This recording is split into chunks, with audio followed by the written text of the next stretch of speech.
The flower delivery driver stood at my apartment door, holding the most beautiful arrangement I'd ever seen. White lilies, red roses, and baby's breath arranged in a heart shape, with a banner that read, "Beloved Father and Grandfather." I stared at him, confused, still in my coffee-stained pajamas at 2 in the afternoon on a Tuesday. Before we jump back in, tell us where you're tuning in from, and if this story touches you, make sure you're subscribed, because tomorrow I've saved something extra special for you. "I'm sorry, but I think you have the wrong address," I said, pushing my unwashed hair behind my ear. "Nobody in my family has died recently." The driver, a middle-aged man with kind eyes, checked his clipboard twice. "Are you Rebecca Morrison? Apartment 4B on Maple Street?" "Yes, but..." "Then these are definitely for you, ma'am. The order says they're from the Morrison family funeral service yesterday. The customer specifically requested we deliver them to this address with a note of apology." He handed me a small white envelope along with the massive floral arrangement. My hand started shaking as I took the flowers. The weight of them felt wrong, too heavy, too final. "What funeral service?" The driver's expression shifted from professional courtesy to genuine concern. "Ma'am, I'm sorry if I'm the one telling you this, but according to our records, there was a service yesterday for Robert Morrison at Peaceful Rest Cemetery. The order came from Morrison Family Funeral Services, and they specifically asked us to deliver these to you the day after."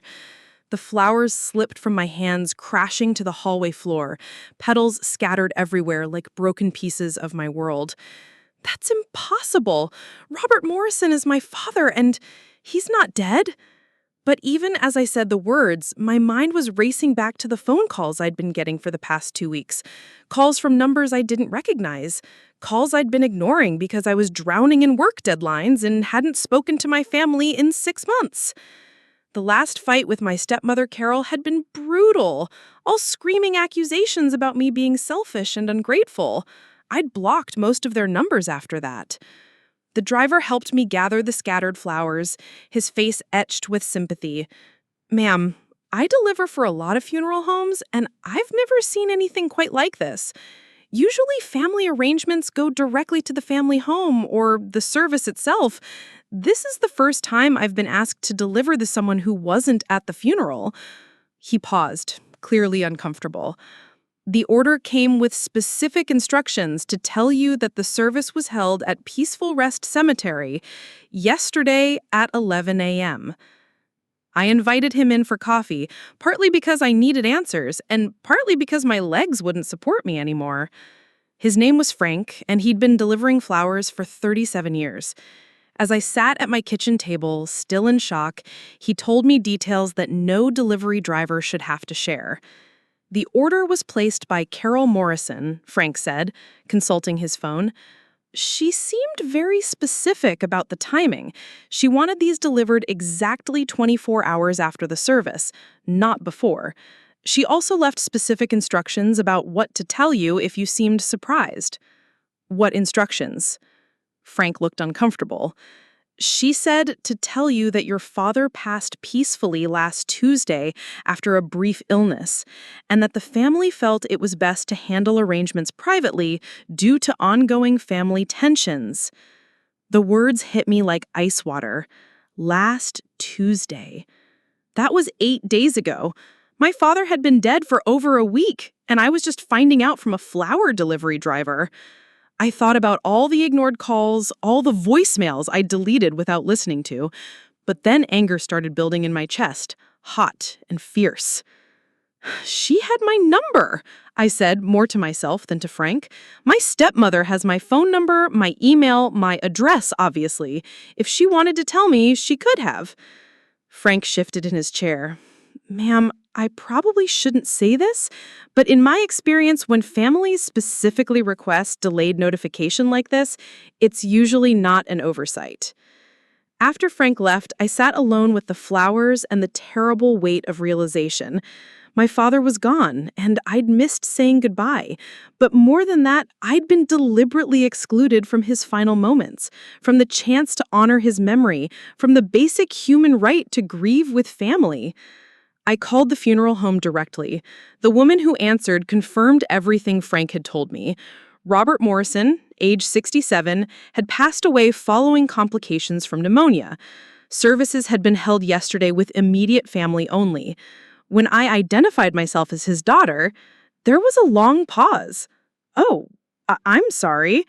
We were told that all immediate family had been notified and that these were the only attendees by family request. Who made that request? Let me check our records.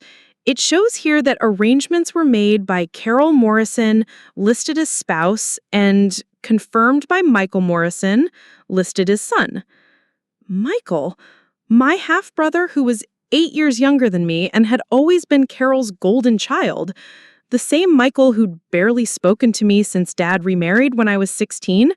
The same Michael who inherited Dad's contracting business 2 years ago when Dad decided to retire early. I spent the rest of the afternoon calling relatives, trying to piece together what had happened. My grandmother, Dad's mother, was devastated. She'd been told the funeral was family only and had assumed that meant I would be there. My Uncle Jim, Dad's brother, said he tried to call me but got a message saying my number was no longer in service. When I checked, I realized Carol had given everyone a wrong phone number, just 1 digit off from my real number. Aunt Patricia cried when I reached her. "Honey, I kept asking Carol where you were at the service. She told everyone you were too busy with your career to come, that you said work was more important than family. I thought it was strange because that didn't sound like you, but she seemed so definite about it." The picture was becoming clearer and uglier with each conversation. Carol had systematically told lies to explain my absence while making sure I had no way of knowing what was happening. She'd given relatives wrong contact information for me while telling the funeral home that all family had been notified. That evening, I drove to my father's house for the first time in 6 months. The same house where I'd grown up, where Dad had taught me to change oil and fix leaky faucets, where we'd spent Sunday mornings building furniture projects in his workshop. Carol's car was in the driveway, along with Michael's truck.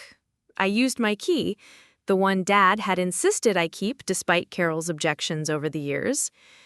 They were in the living room going through boxes of Dad's belongings, dividing up his tools and personal items like they were sorting through garage sale merchandise. "Rebecca!" Carol looked up from a box of Dad's watches, her face cycling through surprise, guilt, and then settling on defiance. "What are you doing here?"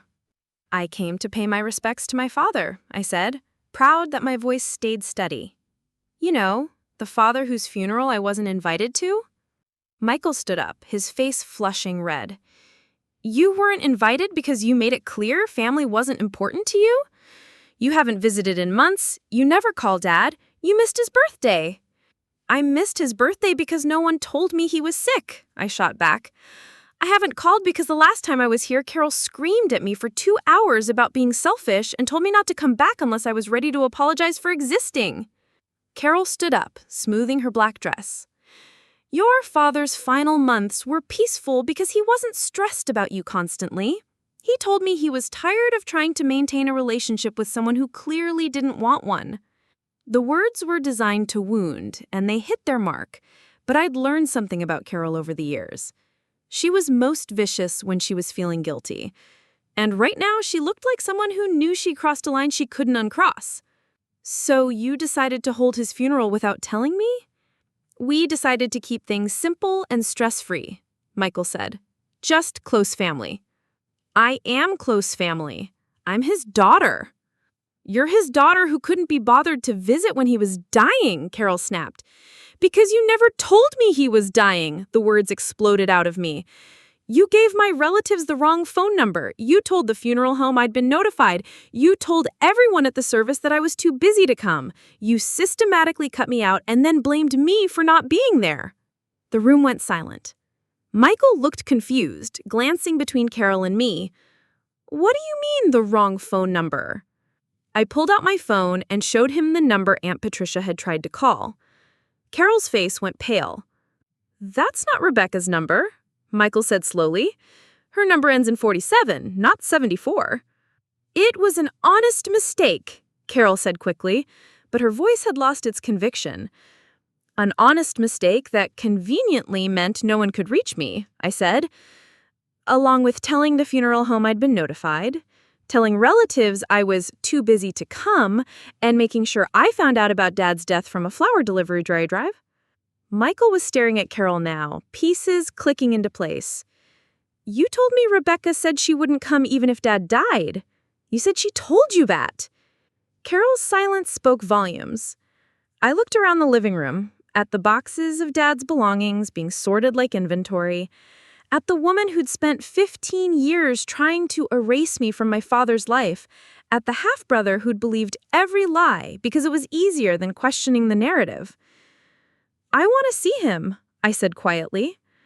"The funeral was yesterday," Carol said. "I want to see his grave." "Rebecca," Michael started, but I cut him off. "I want to see my father's grave, and I want to know exactly what you told people about why I wasn't there. Because tomorrow, I'm going to start making some phone calls of my own." Carol's face had gone pale to ashen. She sat back down heavily, her hands fidgeting with Dad's old pocket watch. "Rebecca, you're upset. You're not thinking clearly." "I'm thinking more clearly than I have in months. Tomorrow morning, I'm calling everyone who was at that funeral. I'm going to tell them exactly how I found out about Dad's death. I'm going to show them the phone number you gave them, and I'm going to ask them what you told me about me." Michael looked like he'd been slapped.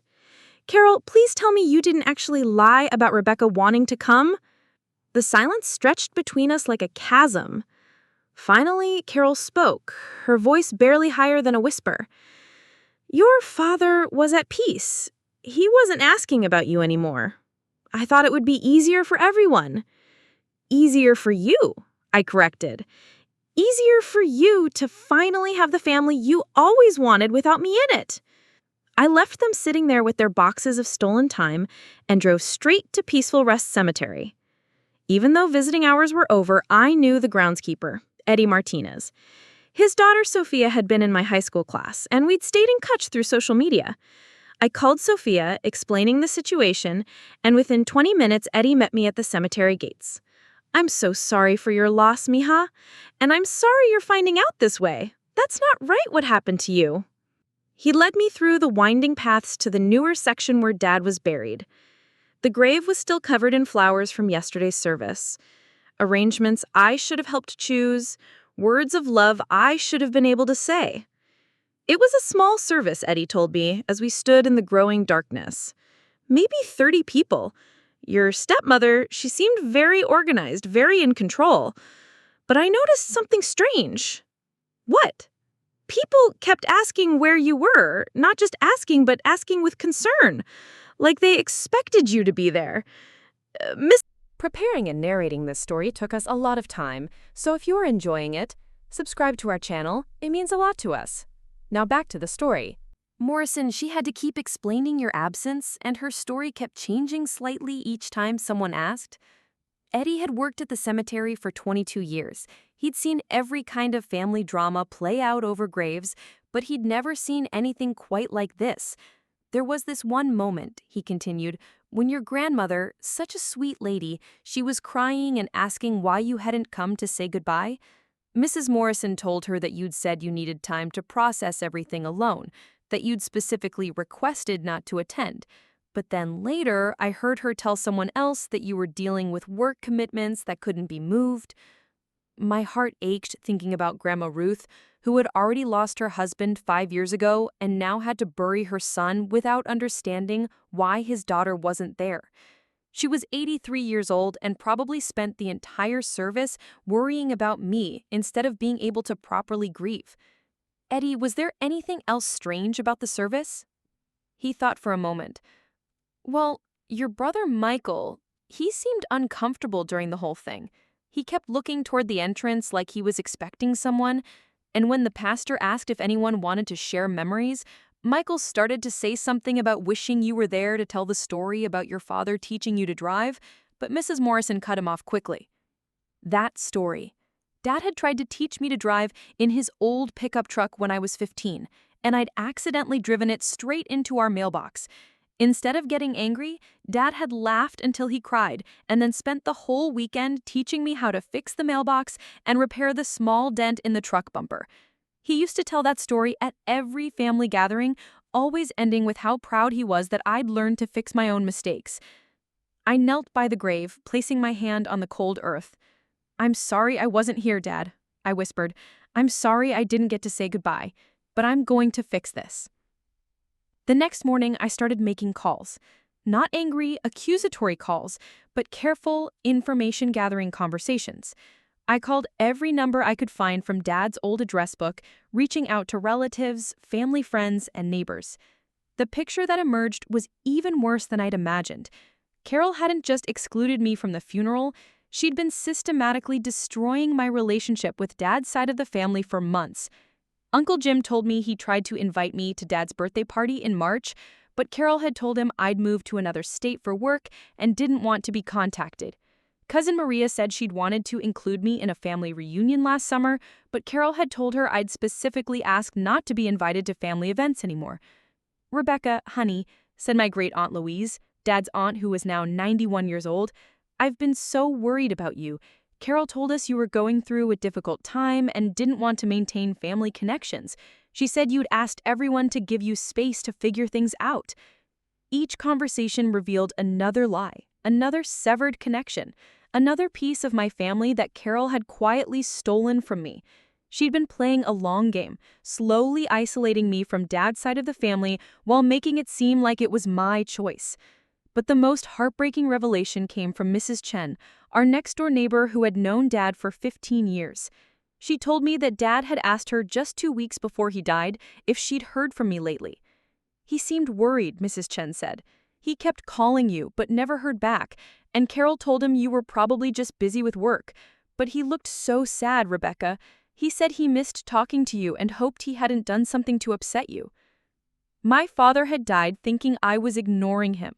He'd spent his final weeks wondering why his daughter had stopped calling, stopped visiting, stopped caring. The cruelty of it took my breath away. That afternoon, I called Dad's lawyer, Martin Webb. Dad had mentioned him several times over the years, and I knew he'd helped Dad set up his will and business arrangements. Martin agreed to see me that same day. "I was wondering when you'd contact me," Martin said when I arrived at his office. "I've been trying to reach you for 2 weeks. Carol told you she'd contacted me?" "She said you were dealing with grief and would be in touch when you were ready. But I found it strange because your father specifically mentioned wanting to make sure you were personally notified about certain provisions in his will." Martin pulled out a thick file. "Rebecca, your father changed his will 6 months ago. Did you know that?" I shook my head.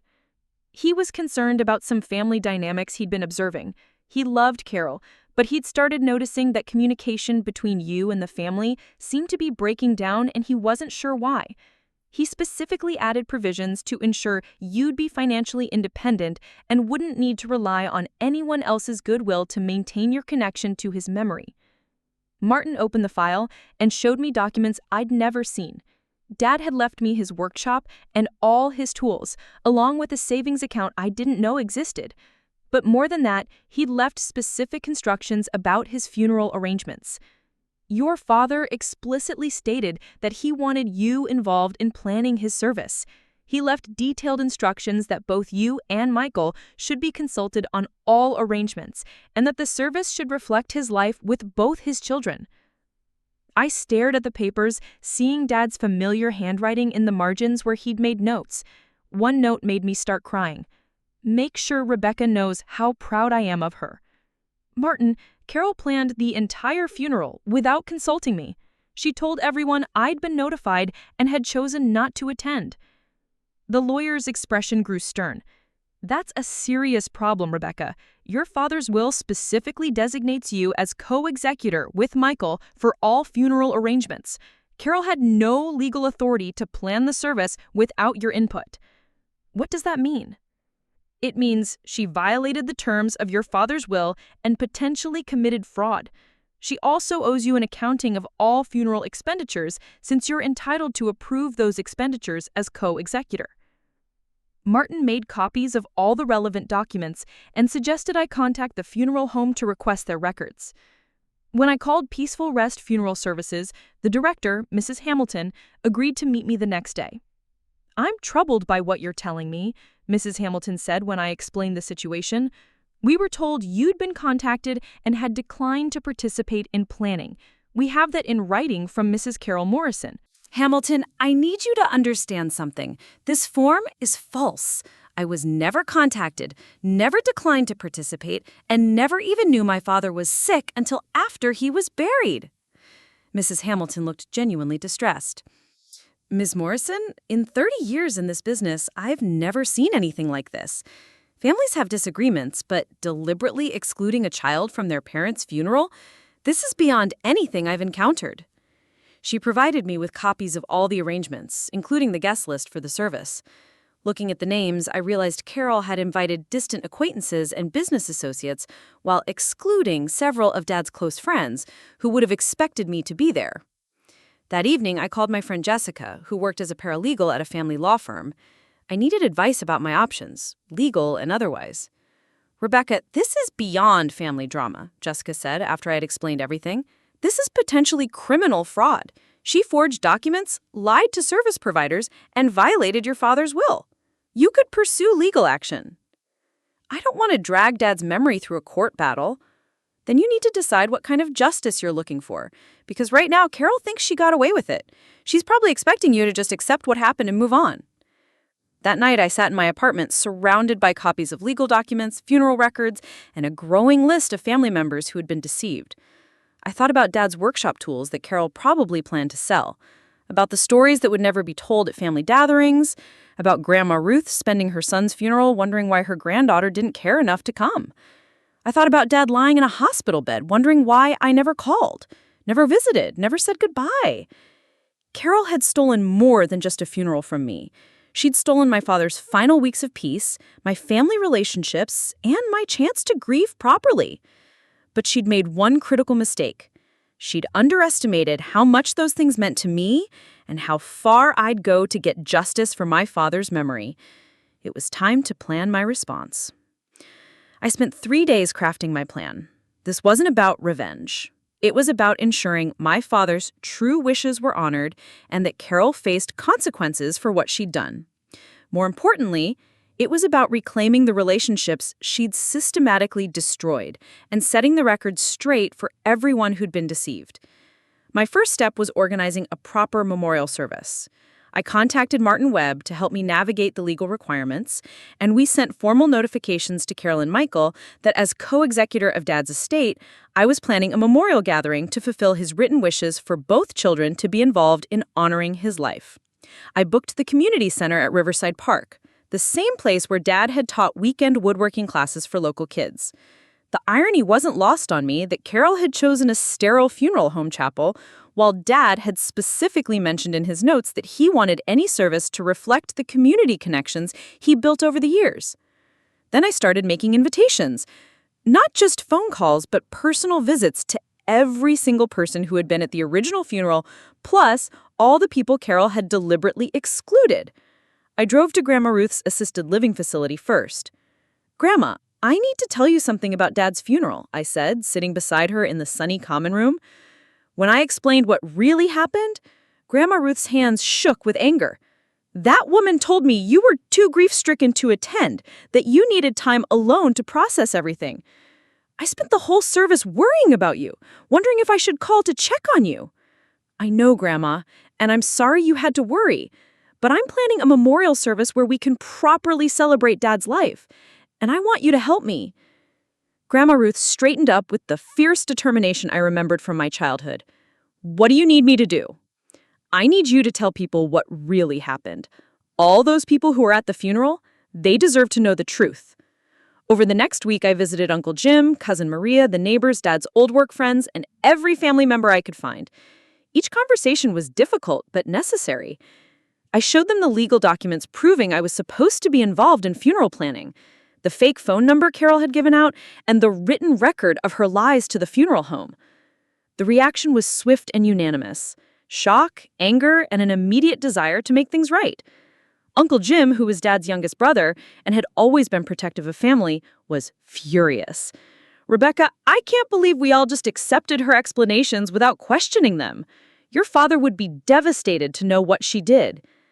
Aunt Louise, despite being 91, insisted on personally calling every family member she knew. "In all my years, I've never seen anything so cruel. That woman stole your chance to say goodbye, and she stole our chance to comfort you." But the most powerful ally turned out to be Mrs. Chen, our old neighbor. She'd been quietly documenting Carol's behavior for months because something had felt wrong about the way family dynamics were changing. "I kept a journal," Mrs. Chen told me when I visited her.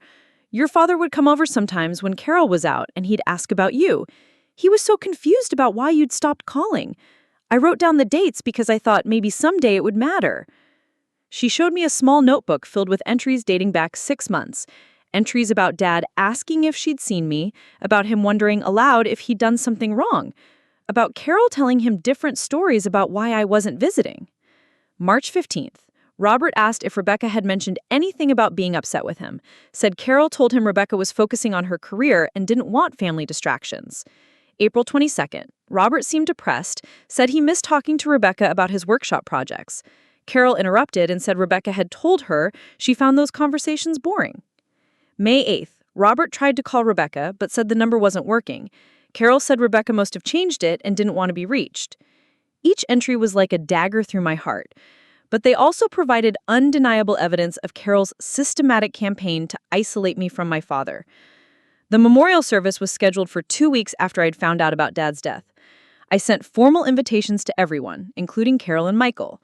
The invitation was carefully worded, stating that this was a memorial service to fulfill Robert Morrison's written wishes for his children to honor his life together. Carol called me the night before the service, her voice tight with controlled anger. "Rebecca, this is completely unnecessary. We already had a funeral." "You had a funeral," I corrected. "I'm having a memorial service to honor Dad's actual wishes." You're being dramatic and vindictive. This is just going to upset people. People are already upset, Carol. They're upset because they were lied to. I did what I thought was best for everyone. You did what was best for you. But tomorrow, everyone's going to learn what Dad actually wanted, and they're going to hear the truth about what you did. The day of the memorial service, I arrived early to set up displays of Dad's life. I'd brought photo albums spanning his entire life, including pictures Carol had deliberately excluded from the original service. Pictures of Dad teaching me to use power tools, of us building a treehouse together, of family holidays before he'd remarried. I'd also prepared a memory book where people could write stories about Dad, something that should have been part of the original service but hadn't been included. People started arriving an hour before the scheduled time. Grandma Ruth came with Uncle Jim and several cousins I hadn't seen in years. Mrs. Chen brought her husband and several other neighbors. Dad's old work crew showed up in their best clothes, looking uncomfortable but determined. Michael arrived alone, looking nervous and avoiding eye contact. Carol was notably absent. She said she wasn't feeling well, Michael explained when I asked. "But, Rebecca, I think we need to talk about some things." Before I could respond, the room was full. More than 60 people had come, nearly double the attendance at Carol's funeral. These were the people who actually knew and loved my father, many of whom had been excluded from saying goodbye. I stood at the front of the room, looking out at faces filled with love, anger, and determination to make things right. I'd prepared remarks, but suddenly the formal speech I'd planned seemed wrong. "Most of you know why we're here today," I began. "We're here because my father deserved better than the goodbye he received. We're here because he specifically asked for both his children to be involved in honoring his life, and that didn't happen." I pulled out the legal documents Martin had provided. These are Dad's actual wishes for his funeral arrangements. He wanted a service that reflected his whole life, with all the people who mattered to him. He wanted his children, both of us, to work together to celebrate the man he was. Michael stepped forward. "Rebecca, I need to say something." His voice was shaking. "I knew something was wrong at the funeral. I kept expecting you to walk in, and when you didn't, I asked Carol repeatedly where you were. She gave me different answers each time, and I should have questioned that." He turned to address the room. I was told my sister had been contacted and chose not to come. I was told she was too busy, too upset, didn't want to be involved. I believed those lies, and I'm ashamed of that. The room was completely silent as Michael continued. But yesterday, Rebecca showed me proof that none of that was true. Carol gave out the wrong phone number for Rebecca. She told the funeral home that Rebecca had been notified when she hadn't been. She forged documents saying Rebecca didn't want to be involved. Murmurs of shock and anger rippled through the crowd. My sister found out our father was dead from a flower delivery driver, Michael said, his voice breaking. She missed the chance to say goodbye because someone we trusted decided she didn't deserve that chance. Uncle Jim stood up. Where is Carol today? Why isn't she here to explain herself? She's not here because she knows what she did was wrong. But we're not here to focus on her. We're here to honor Dad the way he deserved to. For the next 2 hours, people shared memories, told stories, and celebrated my father's life the way it should have been done from the beginning. The memory book filled with stories about Dad's kindness, his terrible jokes, his willingness to help anyone who needed it. But the most powerful moment came when Grandma Ruth stood to speak. At 83, she rarely spoke at public gatherings anymore, but she was determined to be heard. I want everyone to know what Robert's final weeks were really like, she said, her voice carrying clearly through the room. He was worried about Rebecca. He asked me several times if I'd heard from her, if she was okay. He died thinking his daughter had stopped loving him. The room was completely silent. That woman, Grandma Ruth continued, not naming Carol but leaving no doubt who she meant, stole Robert's peace in his final days. She stole Rebecca's chance to comfort her father, and she stole all of our chances to comfort Rebecca when she needed us the most. After the formal service ended, people lingered for hours.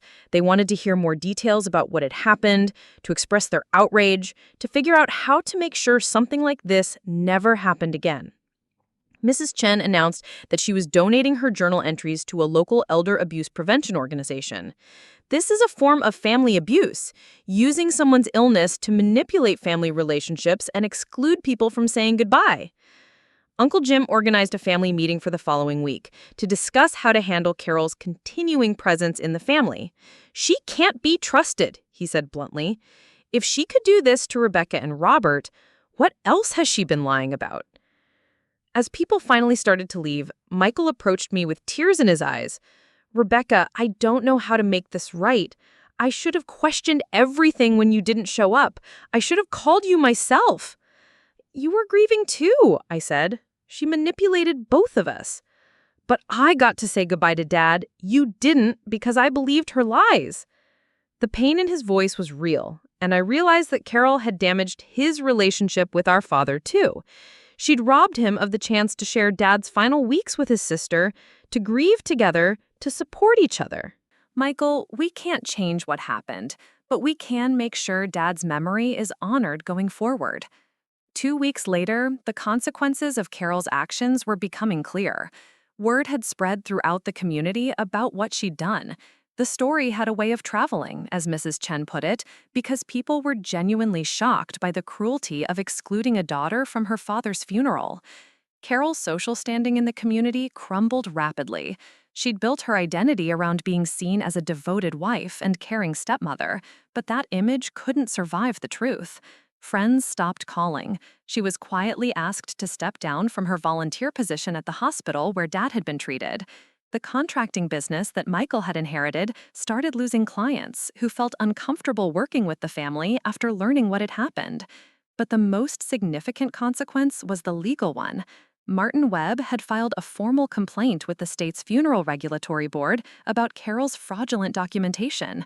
The investigation revealed that she'd also forged Michael's signature on several documents, claiming he'd agreed to exclude me when he'd never been asked. Michael decided to modify Dad's business arrangements, making me a partner in the contracting company and giving me joint access to Dad's workshop. Dad always intended for us to work together, he told me. Carol just made sure that couldn't happen while she was in control. 3 months after the memorial service, I received a call from Martin Webb. Carol was requesting a meeting to discuss a settlement. She wanted to avoid the public scandal of a fraud investigation and was prepared to make financial amends. She's offering to pay for a permanent memorial for your father, Martin explained. She's also agreeing to a formal apology and a written admission of what she did. I thought about it for a long time. Money couldn't give me back the chance to say goodbye to Dad, couldn't erase the pain of his final weeks thinking I didn't care. But a permanent memorial meant his memory would be honored properly, and a written admission meant the truth would be documented forever. The memorial garden we established at Riverside Park became a place where the community gathered to remember not just Dad, but the importance of treating family grief with honesty and respect. Carol's written apology was included in the memorial documentation, ensuring that future generations would understand what had happened and why the memorial was necessary. Michael and I now run Dad's business together, and we've turned his workshop into a community space where we teach woodworking classes just like he used to do. Every time we work together, I think about how Dad would have loved seeing his children honoring his memory through the values he taught us. Carol moved to another state 6 months later. She couldn't rebuild her reputation in a community that had learned the truth about what she'd done.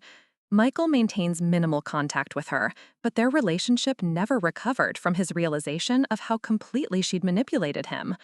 On the anniversary of Dad's death, our whole extended family gathers at the memorial garden.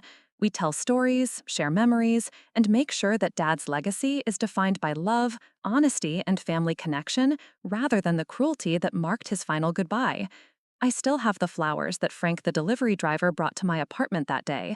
I dried them and keep them in Dad's workshop, a reminder that sometimes truth comes from unexpected sources, and that even the deepest betrayals can't destroy love that was real. The first year after establishing Dad's memorial garden brought changes I never could have anticipated. What started as my desperate attempt to honor my father's memory properly had evolved into something much larger than I'd ever imagined. The story of what Carol had done spread far beyond our small community, reaching people who had experienced similar betrayals during their own times of grief. I began receiving letters and emails from strangers across the country. A woman in Oregon wrote to tell me how her brother had excluded her from their mother's funeral, claiming she was too emotional to handle the arrangements. A man in Florida shared how his ex-wife had told their children that he didn't want to attend their grandfather's service, when in reality she'd never informed him about the death. The letters kept coming, each one a variation on the same heartbreaking theme of families using grief as a weapon. Dr. Sarah Williams, a grief counselor from the State University, contacted me after reading about our situation in a local newspaper article. She asked if I would be willing to speak at a conference about family dynamics during bereavement. The idea terrified me initially, but I realized that Dad would have wanted his story to help other people avoid what we'd experienced. My first speaking engagement was at a small community center 2 hours from home. I expected maybe 20 people, mostly other grief counselors and social workers. Instead, I walked into a room packed with over 100 individuals, many of them carrying their own stories of family betrayal during loss. After my presentation, a middle-aged man approached me with tears streaming down his face. "My sister did something similar when our father died," he said. "She told everyone I was overseas and couldn't make it to the funeral. I was actually just 3 states away, and she never called me. I've spent 5 years thinking I was crazy for feeling so hurt by it." That conversation changed everything for me. I realized that what Carol had done wasn't just personal cruelty, it was part of a pattern that happened in families everywhere, and most people suffered in silence because they didn't know others had experienced the same betrayal. Within 6 months, I was speaking at conferences and grief support groups regularly. Michael often joined me, sharing his perspective on how family members can be unknowingly complicit in excluding relatives from important farewells. The Memorial Garden at Riverside Park became an unexpected pilgrimage site for people dealing with complicated grief. Families would drive for hours to visit, leaving their own flowers and notes. The park department had to expand the memorial area twice to accommodate all the tributes people wanted to leave. Mrs. Chen, now in her 80s, became the unofficial guardian of the memorial. She was there almost every day, tending the flowers and talking with visitors. Her journal documenting Carol's deception had been donated to the university's research center on elder abuse, and it was being used to train social workers on recognizing signs of family manipulation. Your father would be so proud, she told me one afternoon, as we watched a young woman leave flowers for her own excluded relative. He always said the best way to honor someone's memory was to help other people. The legal consequences for Carol continued to unfold over time. The fraud investigation had revealed that she'd also been forging Dad's signature on financial documents during his illness, redirecting his Social Security payments to her personal account, and selling his tools without his knowledge. Martin Webb had uncovered a pattern of financial abuse that went back nearly 2 years before Dad's death. Michael was devastated to learn the full extent of Carol's deception.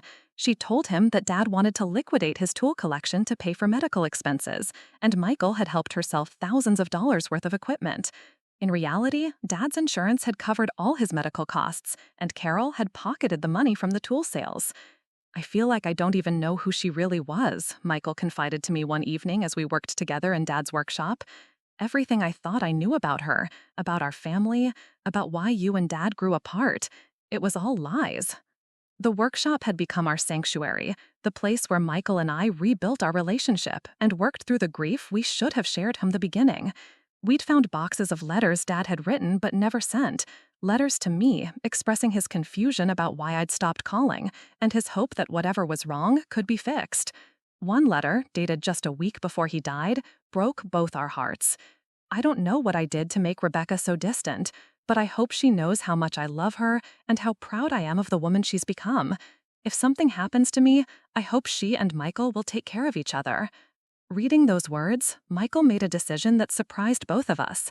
He filed for a restraining order against Carol, officially cutting all ties with her and requesting that she have no contact with Dad's estate or family. She destroyed Dad's final weeks and stole your chance to say goodbye, he told me, but she's not going to do any more damage to our family.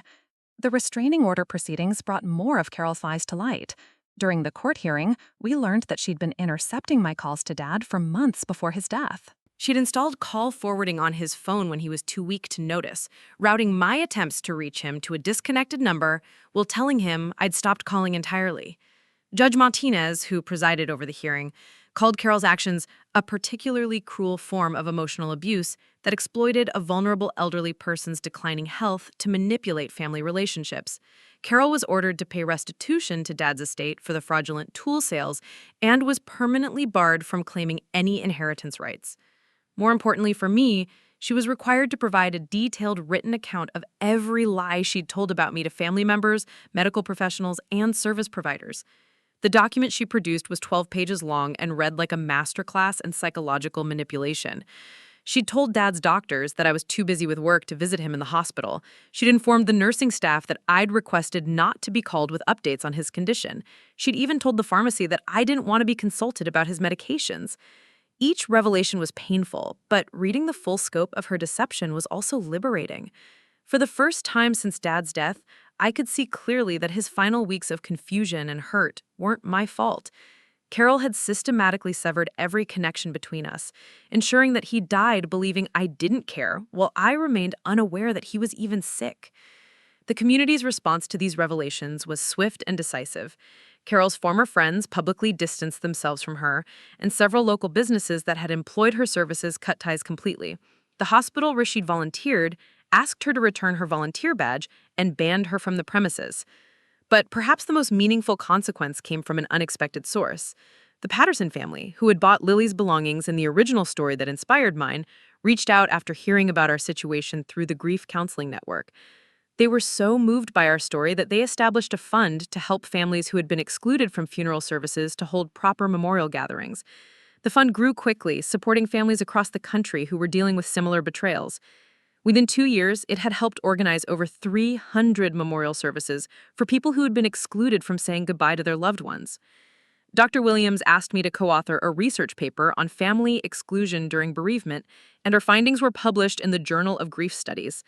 The paper identified common patterns in how family members manipulate funeral arrangements, and it became required reading in many social work and grief counseling programs. The research led to changes in how funeral homes handle family disputes. Many now require multiple family members to sign off on arrangements for immediate relatives, and some have implemented waiting periods to ensure all children have been properly notified before services are scheduled. On the second anniversary of Dad's death, our memorial gathering drew over 200 people. Families came from several states to share their own stories and honor their excluded relatives. The event had evolved into an annual conference on grief advocacy, with workshops on legal rights during bereavement and support groups for people dealing with family betrayal. Michael had become a passionate advocate for the cause, using his business contacts to spread awareness about funeral fraud and family manipulation. He'd started a nonprofit organization focused on elder protection, specifically targeting the kind of isolation and abuse that Carol had inflicted on Dad. "I can't bring Dad back or give you the goodbye you deserved," he told me during his speech at the anniversary gathering, "but I can make sure other families don't have to go through what we did." The nonprofit had already helped 12 families navigate similar situations, providing legal assistance and emotional support to people who'd been excluded from funeral arrangements. They'd also lobbied successfully for state legislation requiring funeral homes to document attempts to contact all immediate family members before proceeding with services. As for Carol herself, she'd moved across the country and assumed her maiden name, but the internet had made it impossible for her to completely escape the consequences of her actions. The court documents and news coverage of our case followed her wherever she went, making it difficult for her to integrate into new communities or find employment in positions that required trust. Michael occasionally received updates about her through mutual acquaintances. She had attempted to rebuild her life several times, but each effort was derailed when new people in her life learned about what she had done to our family. The written confession required by the court had become a permanent record that she couldn't escape or deny. 3 years after Dad's death, I received an unexpected phone call. Carol wanted to meet with me in person to make what she called a proper apology. She was willing to travel back to our state and face me directly, something her lawyer had advised against during the legal proceedings. I discussed the request with Dr. Williams, who cautioned me that meeting with Carol might reopen wounds that had finally begun to heal. But I realized that I needed to hear what she had to say, not for her benefit, but for my own closure. We met at a neutral location, a coffee shop in the next town over. Carol looked older, worn down by 3 years of social exile and legal consequences. She'd lost weight, and her hair had gone completely gray. The confident, controlling woman who had directed strangers to load my father's belongings into a truck was gone, replaced by someone who looked genuinely broken. "I know you probably don't believe this," she began, her voice barely above a whisper, "but I convinced myself at the time that I was protecting Robert from more stress. He was so worried about you, always asking why you didn't call, and I thought if I just managed the situation quietly, he could die in peace." I listened without interrupting as she continued. But somewhere along the way, it stopped being about protecting him and started being about controlling everything. I was angry that you got to be his real daughter, while I was just the wife he married later in life. I was jealous of the relationship you had with him, and I used his illness as an opportunity to finally be the most important person in his life. Her honesty was devastating and illuminating at the same time. She admitted to intercepting my calls, lying about my responses to invitations, and gradually convincing Dad that I was pulling away from the family. She'd seen his illness as her chance to finally have the undivided attention she'd always craved. "I know I can't undo what I did," she concluded. "I know I can't give you back the chance to say goodbye or take away the pain I caused. But I needed you to know that Robert never stopped loving you, never stopped wanting you in his life. Every lie I told him about you not caring was exactly that, a lie." The conversation lasted less than an hour, but it provided something I hadn't realized I needed: confirmation that my father's love for me had been real and constant, even in his final weeks. Carol's manipulation had created doubt in my mind about whether Dad had actually wanted me there, whether some part of him really had been disappointed in me. I didn't forgive Carol that day, and I told her so honestly. The damage she'd caused was too extensive, the pain too deep, and the betrayal too calculated for simple forgiveness. But I did gain something valuable from our meeting: absolute certainty that my father had died loving me, missing me, and hoping for reconciliation that Carol had made impossible. 5 years after Dad's death, the memorial garden had grown into something beautiful and meaningful that extended far beyond our family story. The space now included a meditation area, a library of grief resources, and a wall where people could leave messages for loved ones they'd lost. Michael and I had expanded Dad's business into a nonprofit organization that provided free home repairs for elderly residents, exactly the kind of community service Dad had always believed in. Every project we completed included a small plaque reading, "In memory of Robert Morrison, who believed in taking care of each other." The grief advocacy work had become a central part of my life, but it no longer consumed me with anger. I'd learned to channel my pain into purpose, helping other families navigate the complex dynamics that can emerge during loss. The speaking engagements and counseling work felt like a way of honoring Dad's memory while preventing other people from experiencing what I had gone through. On quiet evenings, I still visited Dad's workshop, now expanded into a community learning space where we taught woodworking, home repair, and life skills to anyone who wanted to learn. The sound of hammers and saws, the smell of sawdust and wood stain brought back memories of afternoons spent learning from Dad. Sometimes I imagined him there with me, proud of what Michael and I had built from the ashes of Carol's betrayal. We'd taken his final wishes for family unity and expanded them into something that served the whole community. We'd transformed his interrupted goodbye into a legacy of love, justice, and service that would outlast all of us. The flowers from that first devastating delivery were still in the workshop, faded now, but preserved in a frame next to a photo of Dad and I building a birdhouse when I was 12. They served as a reminder that even the most painful truths can lead to healing, and that love, once real, can never truly be destroyed by lies.